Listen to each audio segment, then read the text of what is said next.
Ngayon, napunta tayo sa State of the Nation ng Pangulo. Kayo ay sasama, dadalahin nyo ang mga inyong pinagawang flat, tawag niya mga tarpaulin na nakasaad doon na declare war. Abako, declare war. Anong nakalagay doon sa sinabi ko? Your enemy po, ang Chinese, your enemy in West Philippine Sea. Yes. Liar. You're a liar. Okay. Sasabihin ng, yung mga nangyari na gano'n. Maliwanag pa sa sikat ng araw na talagang hindi na nila tatanggapin. Ano pang diplomasya? Ano pang pakiusap? Ilang petition na ginawa ng bansa ninyo, ang foreign affairs, para lang pahinuyugin ang bansang Inchi o bansang komunista. Hindi.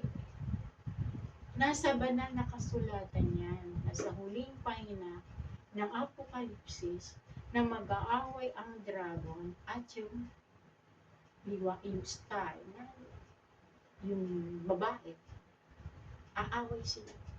Sino yung dragon? Sa pula. Yun ang komunistang bansa. Hindi naman sinabi Russia. Dahil na-convert ng Russia. So, ang komunistang Inchik, ang pinaka-superpower na yun sa buong mundo. Anong sandata meron sila? Marami mga missiles. Siyempre, kayong bansang Pilipinas, isang ganyan lang kayo. Isang pipitsugin lang kayo. Madali kayong kung daw bali kayong gawing abot ng mga Inchik na ito. Pero, nagdadalawang isip siya. Dahil sa likod noon, maraming bansa. 5 bansa, malalaking bansa ang nasa likod ninyo. Dahil hindi niya kayang makipag-gera face-to-face dyan sa mga Inchik na yun. Doon na lang sa inyong mga sandata, wala kayo. Pero,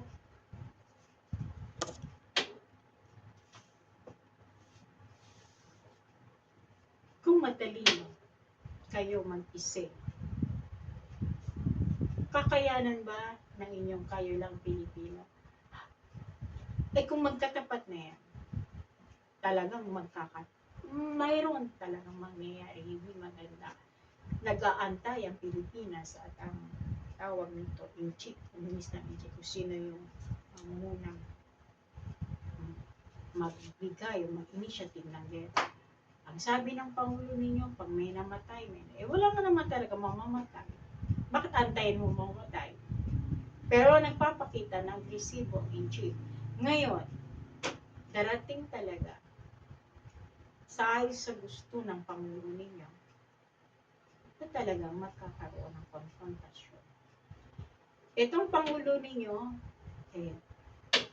bakit ko naman haharapin? Yung mga missiles na meron ba ako niyan? Kayong mga Amerikano, kayong mga Hapon, kayong magsagupa dyan, hindi ako. Hindi ako Pilipinas. Hindi ako makikipag-front dyan sa Egypt na yan. Kayong mga Amerika, the America will confront the Egypt, komunista Egypt. May mamamatay. Walang mamamatay na Pilipino dahil kalooban ko. Pero, hindi magtatagal ang gera. Masisira ang komunistang Egypt sa buong mundo.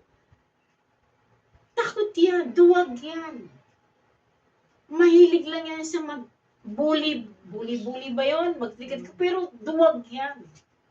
Dahil alam niya, kukondem siya ng buong mundo kung ginalaw niya ang bansang Pilipinas. Ikaw namang Pangulong Ferdinand, huwag mong ipapahamak, ipopronto ang mga Pilipino. Ang ipronto, bahalang Amerika dyan. Dahil meron kasunduan, Hapon, o ano, handa na sila dyan. Sabi nito, Go signal ka lang na sige na, para bigyan ng lesson ang inchik na yan. Kasi kung hindi mo gagawin yan, ang gusto ng inchik na komunista ay susunod Taiwan. Taiwan, ganun din yun. Gegerahin niya. Sinong kanyang magiging konfronta? Eh di US din. Dadaan pa siya sa Pilipinas eh. Bago niya lulusubin ng Taiwan. Oh. Eh ngayon, ikaw, eh bakit mo patatagalin? Eh sabi siya, ng Pangulo, ayaw niya na ang isip niya bilang tao, maraming mabubuwis ng buhay.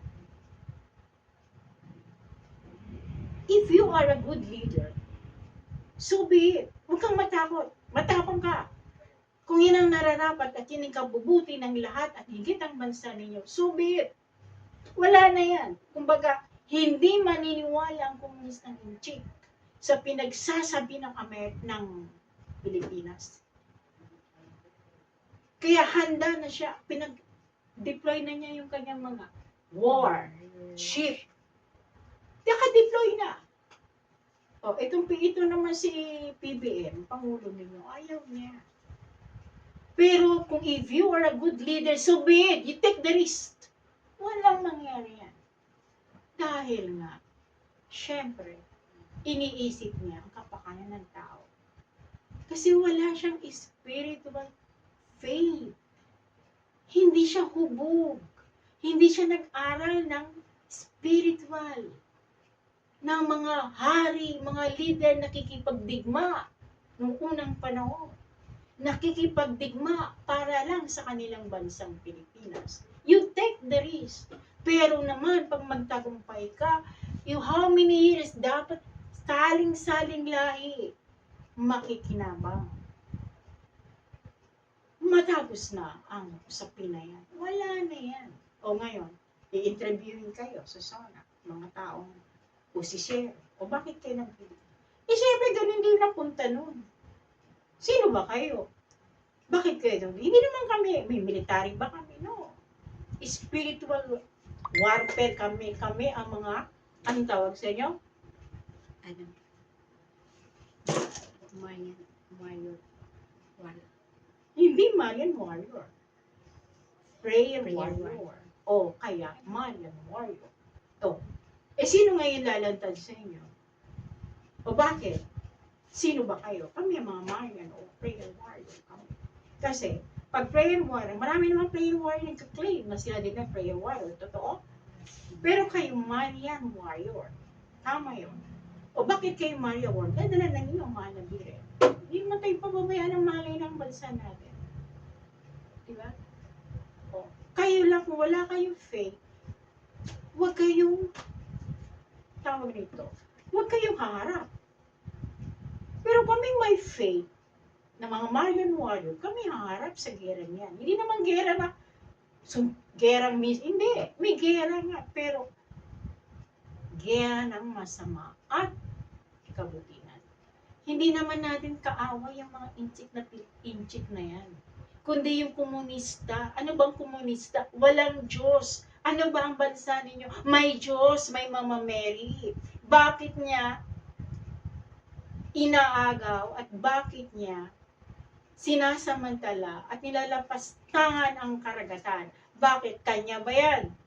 O, doon sa inyong batas, sa Philippine water na batas, o Philippine Sea, may batas kayo. Bakit? Maliban sa batas ng tao o sa United law o law of the sea, eh meron din may-ari niyan. Sino? Di ba ang Diyos? Di ba may-ari ng tubig? Di ba? Water is life. O sino may-ari ng West Philippines? Sino ang karagatang Pasipiko? Lahat nakikita niyo ng abot na tanaw niyo sa mata ninyo yung malawak na tubig niyo hanggang sa amin yung matanaw. Di ba sino may-ari niyan? Di ba Diyos? At ang kalaban ng Diyos, yung mga bansang komunista na hindi naniniwala sa Diyos, sino magtatagumpay? Di ba Diyos? Kung ikaw kulang ka ng faith, kulang ka ng aral sa panampalataya, kulang ka ng aral sa mga kasaysayan ng mga tao noong unang-unang panahon, Nasa huling panahon kayo eh. Bakit? Natakot ba? Kung natakot ang mga tao makipagdigma sa Diyos, laban sa kalaban ng Diyos, wala sana kayo ngayon. O sinong bayani ngayon? Di ba? Pag mamayari ng Diyos, wala naman kaya ang kinin dito sa lupa, mamamatay kayong lahat. O, ba't mo sasabing iyo yan? Akin to. Eh, hindi mo pa mamayari yan. Ang may-ari na Diyos. O ngayon, pag mag-gera, mag-missiles ka, o, sige, gawin mo yan. Magtapong ka, magbato ka ng missiles laban sa bansa na kaaway mo. Haharangin yan ng mga alagad ng Diyos. Papayag ba ang Diyos na maraming mamatay sa pinapakawalan mong missiles? Papayag ba ang Diyos na maraming mamatayang Pilipino dahil sa kalapastangan mo? Ikaw, komunistang bansa, hindi ka nininiwala sa Diyos. Ngayon, gusto mo bang patunayan ay patotoo sa iyo ng Diyos ng mga nabihin kung sino sila, kapangyarihan nila, dahil kanila yan, langit at lupa. At sino ka naman nag-aangkin na iyo ang karagatan na yan. Kaya may batas ang Diyos sa lupa at ganun din ang tao. O ngayon, paligsahan o kaya palaliman ng faith at tapang pagdidigma. Kaya nga warrior. Hindi yung warrior ng kapwa-tao pang pumatay ka, hindi. Warrior kayo. That ito ang batas ng Diyos. Na hindi mo dapat lapastanganin. Patayan ka, magigira ka. Katulad ng Ruso at nung Ukraine. Na hindi lang sila nagkasundo dahil yung teritoryo na dati, teritoryo ng Russia, nagrebelde si Ukraine. Loko-loko to si Ukraine, bakit ka magre-rebelde? Ayaw rin ng Diyos siya na nagre-rebelde ka. Okay, naggalit ang Ruso. Doon sa kanilang teritorya.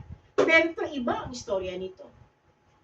Ang istorya nito ay laban sa dragon na dala-dala o nagpapahiwati na ang dragon na yan ay walang iba ang komunistang Pinche. At yung babaeng kalaban niya na anong tawag, meron doon na katawagan na kundi ang mahal na Birhen. O sino mananaig sa palagay mo? Sa bansa na kung saan nakatungtong ang paa ng mahal na Birhen sa bansang ito. My beloved country, this is the Immaculate Conception. Sino ngayon? Kasi ang tao, wala nang paniniwala sa Diyos.